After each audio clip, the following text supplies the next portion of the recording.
کاکہ نامدار صلی اللہ علیہ وسلم کی محفلیں منعقد کرنا، آپ کے تذکرے کرنا، آپ کے کمالات بیان کرنا، آپ کے محاسن بیان کرنا، یہ اللہ تعالیٰ کے فضل و کرم سے اہل سنت و جماعت کا پورا امتحان ہے۔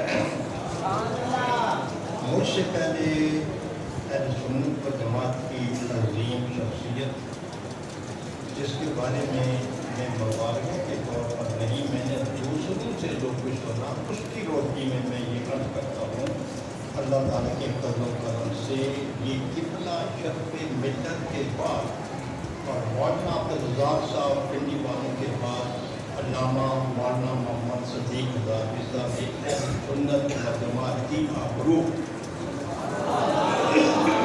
اپنے نہیں بلکہ بگانے میں ان کے کارناموں کا اعتراف کرتے ہیں، جس کی وجہ سے ہمارے سر جو ہیں وہ ماشاءاللہ بلند ہو جاتے ہیں۔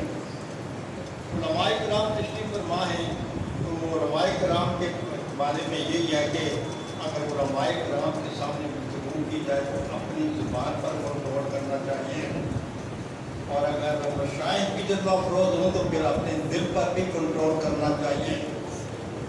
جہاں تک میرا تعلق ہے، میں اس قسم کے مجموع میں کوئی تقریر کرنے کے لیے نہیں آتا، اور تقریر کرنا یہ مجھے آتا بھی نہیں ہے۔ تقریر کیسے کی جاتی ہے، اس کا ڈھنگ کیا ہے، طریقہ کار کیا ہے، میں اس قسم کے مجموع میں اس لیے حاضر ہوتا ہوں کہ یہ مجمع اس بات کا قیامت کے دن گواہ بن جائے کہ میں بھی اس محفل کے شرکاء میں سے ایک تھا، تاکہ یہ مجمع قیامت کے دن میری نجات کا ذریعہ بن جائے۔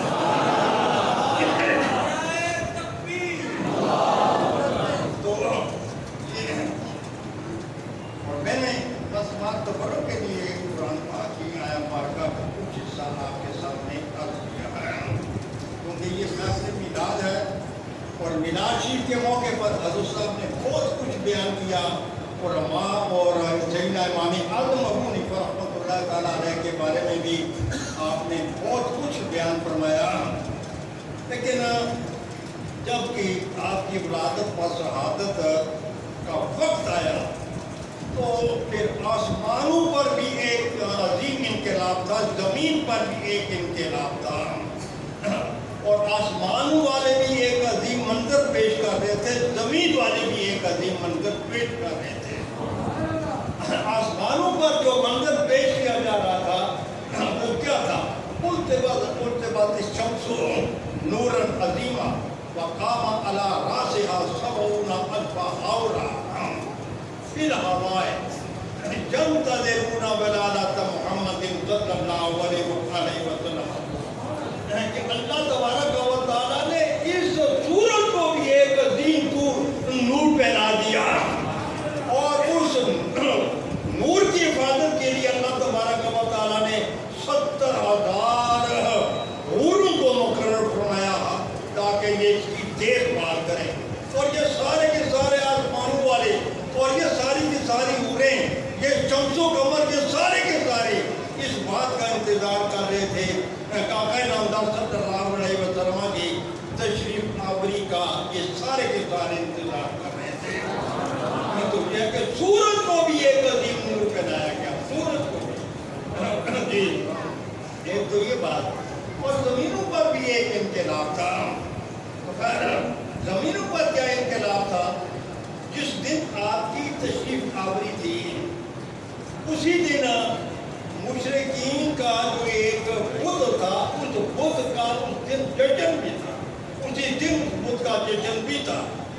جب مشرکین صبح کے وقت حرم کعبہ میں پہنچے، جس بت کا جشن تھا، دیکھا کہ وہ منہ کے بل گرا ہوا ہے، اٹھا کر سیدھا کیا پھر گر گیا، پھر دوبارہ سیدھا کیا پھر گر گیا، اور تیسری دفعہ انہوں نے اپنے بت کو جکڑ کر بٹھایا، کھڑا کیا جکڑ کر۔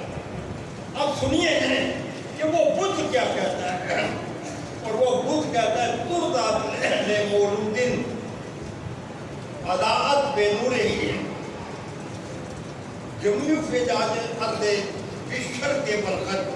وہ بت یہ پکار کر یہ کہہ رہا ہے کہ یہ جو نومولود ہے، اس نومولود کے سر پر اس کے مولود پر ایک ایسی نورانی چادر ڈال دی گئی ہے جس نورانی چادر کی وجہ سے مشرق اور مغرب کے سارے کوچے، سارے محلات اور سب کچھ روشن اور منور ہو کر رہے ہیں. خلبت الاوثان ترا ورادت قلوب الملوک شبن من الرعب. اور وہ بت یہ کہتا ہے سارے کے سارے بت آج ذلیل ہو کر رہ گئے، اور اس کائنات ہستی میں اس وقت جتنے کے جتنے بادشاہ تھے سارے کے سارے آپ کے روب کی وجہ سے تھر تھر کام رہے تھے. یہ وہ بت کے دو شعر میں نے آپ کو سنائے. یہ کس نے لکھا ہے؟ شیخ عبدالعزیز بھی رحمۃ اللہ تعالیٰ نے یہ دو شعر ذکر کیے بت کے حوالے سے. تو بہرحال یہ علماء کرام حدیثہ فرما رہے تھے کہ جو علماء کرام کی طرف رجوع کریں تو اس سلسلے میں، کیونکہ میں پہلے بھی یہ بات کافی عرض کرتا رہتا ہوں، اور وہ یہ ہے کہ ایک دن میرے آقا نامدار صلی اللہ علیہ وسلم نے یہ فرمایا، اللہ مغفر خلفائی، اے اللہ میرے خلفاء کی بخشش فرما دے. تو آپ کے دیوانوں نے، آپ کے مستانوں نے، آپ کے جانثاروں نے، آپ کے فداکاروں نے پوچھا یا رسول اللہ صلی اللہ علیہ وسلم من خلفاء کا، یہ جو آپ کے نائبین ہیں یہ کون ہیں؟ آپ نے فرمایا الذین جاءوا بعدی یربون حدیثی ویعلمونها ویعملون بها. فرمایا میرے خلفاء وہ ہیں جو میرے بعد آئیں گے، میری حدیث بیان کریں گے، میری حدیث لوگوں کو پڑھائیں گے اور خود بھی اس پر عمل کریں گے. اس مقام پر میں اسی طور پر یہ علماء کرام کو مخاطب کر کے یہ کہتا رہتا ہوں کہ علماء کرام، آپ بڑے بڑے پیروں کے مریض ہوتے ہیں، مریضوں کے پیروں کے دربار پر آپ جاتے ہیں، خلافتے لینے کے لیے جاتے ہیں، پیر کے اشاعت رکھاتے رہتے ہیں، اور آپ کو نائب نہیں بناتے، خلیفہ نہیں بناتے. میرے آقا نامدار صلی اللہ علیہ وسلم نے یہ ارشاد فرما دیا کہ جب بھی یہ میرے علماء کرام احادیثیں پڑھیں گے، پڑھائیں گے، اسی وقت سے یہ میرے نائب ہیں. میں یہ عرض کرتا رہتا ہوں کہ ابھی علماء کا حضرت صاحب فرما رہے تھے علماء کی طرف رجوع کریں. بھائی جب حضور نے خود ان علماء کرام کو اپنا نائب بنا دیا ہے اور خلیفہ بنا دیا ہے اور اس کا اعلان فرما دیا ہے، اب ان کی موجودگی میں کسی اور دروازے پر جانا، کسی اور دروازے کو کھٹکھٹانا، اور یہ جو آج کل نیٹ پر جو باتیں آ رہی ہیں ان کی طرف جانا، یہ پلے درجے کی اولاد بن جائے. تو یہ سارے کے سارے علماء کون ہیں؟ یہ میرے آقا نامدار صلی اللہ علیہ وسلم کے نائب ہیں. میرے آقا نامدار صلی اللہ علیہ وسلم کے نائب ہیں. تو خیر، تو آقا نامدار صلی اللہ علیہ وسلم جب تشریف لائے تو عظیم انقلاب برپا تھا، عظیم انقلاب. اور پھر آپ کی عظمت شان یہ ہے کہ کم از کم 12 انبیاء کرام نے اس بات کی خواہش کا اظہار کیا کہ اللہ ہمیں اپنے لاڈلے محبوب کی امت میں سے بنا. 12 انبیاء کرام نے اس بات کا اظہار فرمایا. تو بہرحال آپ ان کے نبی انقلاب ہیں، اور آپ انقلاب کیا لائے؟ ایک غیر مسلم عورت جس کا نام ابھی میری ذہن سے اتر گیا ہے، اس نے انگریزی میں ایک مضمون لکھا ہے، اور وہ مضمون یہ ہے کہ ہمارے اس زمانے کے پیغمبر، اور اس کے ساتھ ساتھ مضمون لکھنے سے پہلے وہ اس بات کی وضاحت کرتی ہے کہ اے لوگوں، اے میرے مخاطبین، میرا مضمون پڑھنے والوں، اچھے طریقے سے سنو. میں کوئی مسلمان نہیں ہوں، میں محمد صلی اللہ علیہ وسلم کا میں نے کلمہ نہیں پڑھا، لیکن ان کے 3 عظیم ترین معجزے ہیں. اور میں نے ان کا کلمہ تو نہیں پڑھا، لیکن ان کے 3 عظیم ترین معجزے ہیں. سب سے پہلا معجزہ آپ کا یہ ہے، اس نے کہا کہ یہ عرب کا جو معاشرہ تھا، جہاں لوگ قاتل تھے، زانی تھے، بدکار تھے، اور دنیا کا کوئی ایسا گناہ نہیں ہوتا تھا جو کہ سرزمین عرب میں اس وقت نہ ہوتا ہوا. تو یہ عرب سارے گناہوں کا مرکز بنا ہوا تھا. تو اور کیا کیا کہ اس بدترین نادر ترین حالات میں جب آپ تشریف لائے تو آپ نے صرف 5 یا 6 ہزار لوگوں کو واصل جہنم کر کے اس سارے خطہ عرب کو اپنا گوارا بنا دیا. سارے خطہ عرب کو اپنا امن کا گوارا بنا کر دیا. تو میں نے فرمایا کہ پہلا تو ان کا سب سے بڑا معجزہ یہ ہے. اور اس کے ساتھ ساتھ پھر وہ اپنے غیر مسلموں کو مخاطب کر کے یہ کہتی ہے کہ اے غیر مسلموں، تم نے اپنے مادی مقاصد کے لیے 22 کروڑ لوگوں کو مارا ہے، قتل کیا ہے. کتنے لوگوں کو؟ 22 کروڑ لوگوں کو تم نے اپنے مادی وسائل حاصل کرنے کے لیے تم نے قتل کیا ہے. لیکن 22 کروڑ لوگوں کو قتل کرنے کے باوجود بھی تم اپنے مادی وسائل حاصل نہیں کر سکے. لہذا وہ 22 کروڑ لوگوں کو قتل کرنے والے وہ کس منہ سے نبی آخر زمان صلی اللہ علیہ وسلم کے بارے میں یہ کہتے ہیں کہ بھائی وہ تو جب جوتے اور تلوار کے زور سے تلوار یہ اسلام پھیلا ہے. تو بہرحال انہوں تو 5,000 یا 6,000 آدمیوں کو قتل کر کے تو سارے عرب کو امن کا گہوارہ بنا دیا. اور تم 22 کروڑ لوگوں کو بھی قتل کر کے تو تم اپنے مادی وسائل حاصل نہیں کر سکے. اور تیسرا معجزہ وہ کہتی یہ ہے، کہتی ہے تیسرا معجزہ یہ قرآن پاک ہے. تیسرا آپ کا معجزہ یہ قرآن پاک ہے. یہ دوسرا معجزہ آپ کا یہ قرآن پاک. پہلا معجزہ سارے بدترین معاشرے کے لوگوں کو امن کا گہوارہ بنا دینا. اور دوسرا معجزہ وہ کہتی ہے کہ یہ قرآن. وہ کہتی ہے ہم عیسائی، لیکن جب ہم اپنی انجیل کو پڑھتے ہیں تو ہمیں جب اپنی انجیل کو پڑھتے ہیں تو پڑھتے ہوئے ہمیں شرم محسوس ہوتی ہے. اور وہ شرم کیوں محسوس ہوتی ہے؟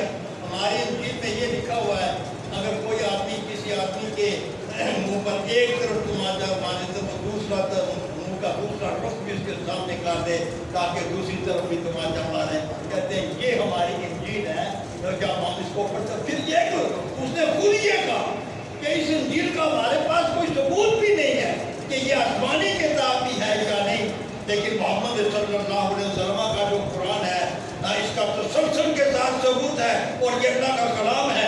میں غیر مسلم ہونے کے باوجود جب میں قرآن پاک کو پڑھتی ہوں تو اس کا ایک ایک حرف میرے دل میں گھر کرتا چلا جاتا ہے. دوسرا معجزہ ہے آپ کا. اور تیسرا معجزہ آپ کا کیا ہے؟